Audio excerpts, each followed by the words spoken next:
의문학원과 함께한 3박 4일의 휴가. 의문학원을 생각하면 항상 생각나는 사람이 있다. 필자와 같이 일하는 유재춘 라이프 코치로 항상 일상 속에서 학원을 잘 사용하여 원하는 인생을 살아가는 사람이다. 필자의 주변에는 이렇게 학원을 통해 의도적으로 인생을 창조하는 사람들이 많다. 어느 날 필자는 유코치에게 의문학원을 말해주었고 유코치는 나중에 꼭 써보겠다고 약속했다. 그러던 유코치가 부인과 아이를 동반하여 지난 가을 뒤늦은 휴가를 떠나게 되었다. 말레이시아의 코타키나발루에서 보내게 될 3박 4일.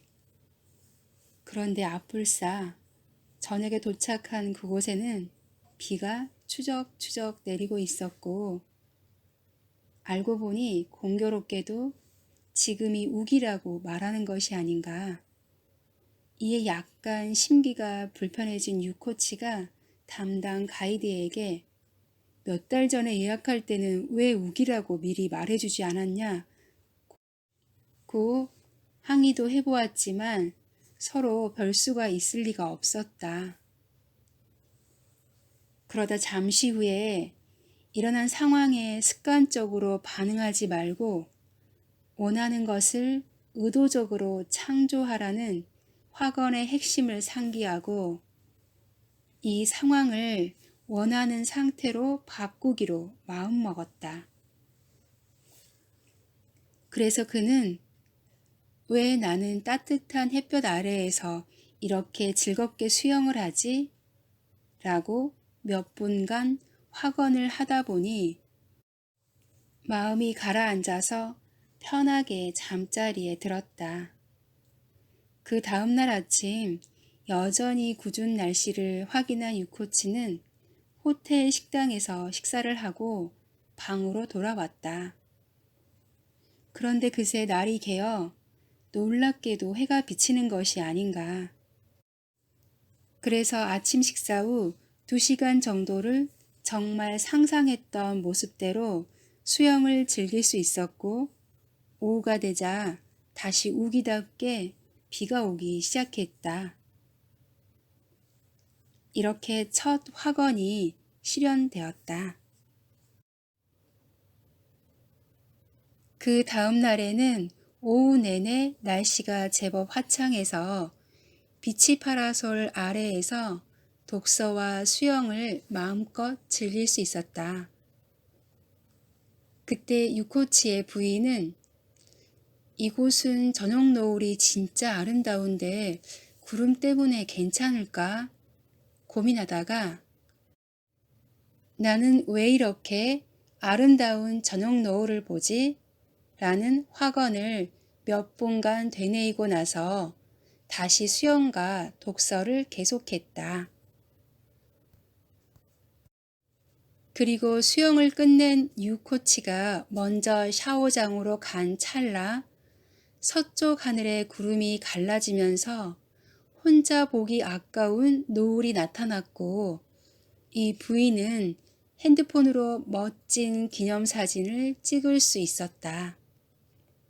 이렇게 이틀째에는 두 번째 확언이 실현되었다.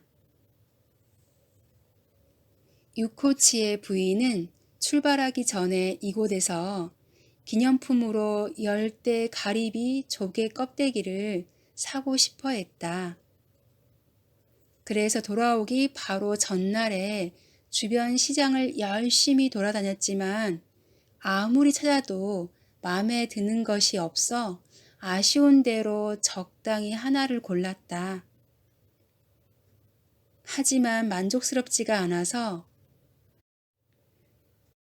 나는 왜 이렇게 아름다운 가리비를 찾게 되지? 라는 확언을 하면서 마음을 달랬다. 그 다음날 출발지 공항에 도착해서 수속을 마치고 나니 시간에 여유가 있어 유코치의 부인은 무심코 발길 가는 대로 몇 군데의 공항 면세점에 들어가게 되었고 그중 한 곳에서 정말 마음에 드는 가리비를 발견한 것이 아닌가. 하루에 하나씩 3개의 화건이 연달아 실현된 것이다.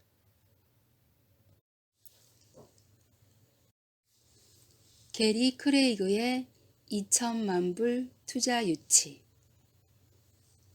1983년 게리 크레이그는 막 2번의 이혼 후에 많지 않은 대부분의 재산을 위자료, 그는 이혼 법정에서 분쟁으로 막대한 감정 소모를 하는 것을 원하지 않았기 때문에 대부분의 재산을 위자료로 넘겨주고 샌프란시스코에서 차로 2시간 반 거리에 겨우 300명의 주민이 사는 시 렌치 카운티로 이사했다. 그는 이때 재정적으로나 가정적으로나 가장 힘든 시기였고 게리는 우선 어느 정도의 돈을 벌어야겠다고 느꼈다. 이런 와중에서도 마침 게리는 친구들로부터 새로운 사업을 제안받았는데 수만 불 정도의 자금을 투자회사에 유치하는 일이었다. 그런데 문제는 게리가 인구 300여 명의 샌프란시스코에서도 차로 2시간 반이나 걸리는 오지에 살고 있었고 투자자들은 당연히 인근 대도시인 샌프란시스코에 살고 있다는 점이었다. 그가 만일 매일 한 명의 투자자라도 만나려면 장장 5시간을 길에서 보내야 하는 상황이었다. 평범한 시각으로 보면 이런 상황에서 게리가 사업에 성공할 방법은 별로 없어 보였지만 화건의 달인이자 태생이 골수 낙천가인 게리는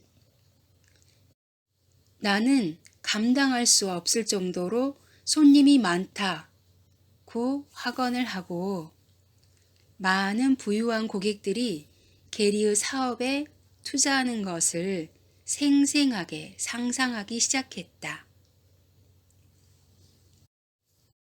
도대체 이런 시골에 박혀있는 게리에게 어떻게 투자자들이 올지 알 수 없었지만 게리는 분명히 언제 어디서나 내가 원하는 것을 할 수 있는 방법은 존재한다. 확언을 하면 나의 안테나가 이것을 찾아줄 것이다 고 생각하면서 심지어는 고객들이 게리가 전화하지 않는데도 먼저 전화해서 찾아오는 장면까지 상상했다. 이렇게 꾸준히 몇 달간 확언과 상상을 하던 어느 날 게리는 서재에서 자신이 적어도 50번은 보았던 책에 우연히 눈이 갔다. 그 책은 전설적인 생명보험 세일즈맨인 벤 펠더만의 사업 아이디어와 철학을 설명한 책이었다. 이 책을 펼치면서 수도 없이 보았던 한 아이디어가 게리의 눈에 띄었다. 그 아이디어는 이런 것이었다. 벤 펠더만이 어느 대기업 회장과 사업상 만나고 싶었지만 방법이 없어서 어느 날 그저 접견실로 무작정 들어갔다. 당연히 접견실의 직원들은 안내 없이 들어온 그에게 아무 반응도 보이지 않았다. 그러자 벤 펠더만은 존슨 회장님께 회장님의 소중한 5분에 500불을 드리겠습니다. 라고 적힌 쪽지와 함께 500불을 내밀었다. 직원이 그를 어떻게 했을까? 그 직원은 그저 요구받은 대로 회장에게 전달했고 회장은 호기심으로 그를 불러들여 결국에는 보험까지 들게 되었다. 이후 펠더만은 다른 고객들에게도 이 방법을 써서 많은 실적을 올렸고, 더 흥미롭게도 돈을 받은 대부분의 사람들이 돈을 돌려주면서 그의 아이디어를 칭찬했다고 한다. 게리는 이 이야기에 눈이 확 떠져서 이 아이디어를 활용하고 싶었지만 이때의 게리는 거의 무일푼 상태라서 많은 사람에게 500불씩 뿌릴 여력이 없었고, 게다가 샌프란시스코를 매일 5시간 걸려 왕래하는 것도 쉬운 일은 아니었다. 그러자 다시 새로운 아이디어가 떠올랐다. 게리는 샌프란시스코의 유망 투자자들의 명단과 주소를 확보하고 당신의 소중한 20분에 100불을 드리겠습니다. 원하시면 저에게 전화를 주세요. 라는 내용과 대략의 사업 개요를 편지지에 적어서 100불을 동봉하여 등기 우편으로 보냈다. 이렇게 편지를 보내자 어떤 일이 일어났을까? 편지를 보낸 지 일주일 안에 반수는 나는 당신의 사업에 흥미는 없지만 당신의 아이디어는 정말 참신하군요. 라고 적힌 편지와 함께 돈을 반송했다. 나머지 거의 반수도 실제로 전화를 했고 극소수의 몇 명은 일주일 안에 아무 반응이 없어 게리가 전화를 했다. 하지만 대부분은 어쨌든 게리에게 전화를 했다. 그 결과 게리는 매일 67개의 약속을 잡고서 2, 3일 연속 샌프란시스코에 머물면서 업무를 처리했다. 이후 이런 과정을 몇 번 반복한 결과 그는 몇 달 만에 2천만 불의 투자를 유치했다. 게리는 투자금 이외에도 대부분의 사람들에게 미소와 커피로 환대를 받았다고 한다.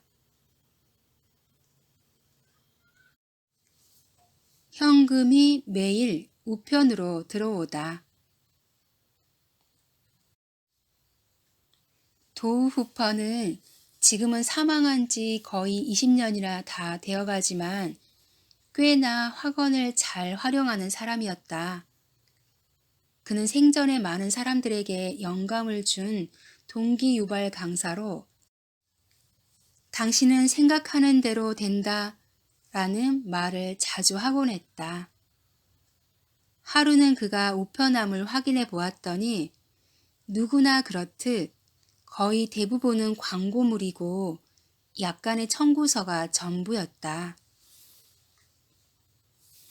이 순간에 도우 후퍼는 혼잣말로 내가 지금까지 생각의 힘에 대해서 누누이 말해왔는데 이것도 한번 해봐야겠군. 나는 현금이 우편으로 들어오는 것을 원해. 라고 생각했다. 물론 과거에 도우 후퍼는 약간의 현금을 우편으로 받아본 적은 있지만 지속적으로 들어온 것은 아니었다. 그렇지만 도우 후퍼는 생각과 상상으로 현금이 우편으로 꾸준히 들어오는 상황을 만들 수 있다는 것을 알았다. 그래서 그는 날마다 현금이 우편으로 매일 꾸준히 들어온다. 현금이 우편으로 매일 꾸준히 들어온다. 는 확언을 하면서 이 상황을 상상하기 시작했다. 도우 후퍼는 상상을 계속하면서 저녁마다 퇴근해서는 아내에게 에일린, 우편으로 현금 들어온 것 있어? 라고 묻곤 했다. 물론 그는 불필요한 타인의 비판을 피하기 위해서 확언을 하고 있다는 것을 아내나 아들들에게도 말하지 않았다. 이렇게 아무 변화 없이 몇 달이 지나는 동안에도 도우후퍼는 계속 같은 질문을 아내에게 했고 그때마다 아내는 아니요 라는 대답을 반복했다. 그럼에도 도우후퍼가 계속 같은 질문을 해대자 마침내 아내는 아니요 라고 짜증을 내면서 소리쳤고 아들들은 자기들끼리 요즘은 아버지가 뭔가 예전 같지 않고 이상해진 것 같아 라고 수군거리기도 했다. 하지만 도후퍼는 확언과 상상의 힘을 충분히 알고 있었기 때문에 꾸준히 계속했다.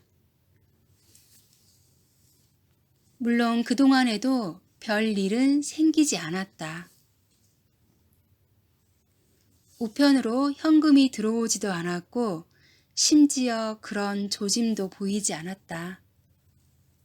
어쨌든 그는 꾸준히 확언하고 상상했다. 언젠가는 자신이 원하는 것을 할 수 있는 방법이 나타나리라는 것을 충분히 알았기 때문이다. 이렇게 외면적으로는 아무 변화가 없이 6개월이 지나고 그는 당신은 생각하는 대로 된다 라는 주제로 매주 기고하고 있는 지역 신문사를 우연히 들르게 되었다. 그의 글은 어떻게 생각으로 원하는 것을 만들 수 있는지에 관한 이야기들로 제법 많은 독자들의 사랑을 받고 있었다. 편집장이 도우씨, 일부 독자들이 당신의 지난 기고문들을 보내달라고 편지로 문의하고 있어요. 라고 말했다. 이 순간 도우후퍼의 안테나가 갑자기 날개를 폈다. 바로 이거야! 그는 잠시 후에 지난 기사들을 다 모아서 한 권의 책으로 엮었다. 그리고 매주 신문에 기고를 할 때마다 말미에 지난 기사를 원하시면 소정의 액수를 우편으로 보내주세요 라고 덧붙였다. 도후퍼는 이 글을 쓴 얼마 후에 바로 우편으로 현금을 받기 시작했고 이후에 7년간 연재를 하는 동안 불과 5, 6일을 빼고는 항상 우편으로 현금을 받게 되었다.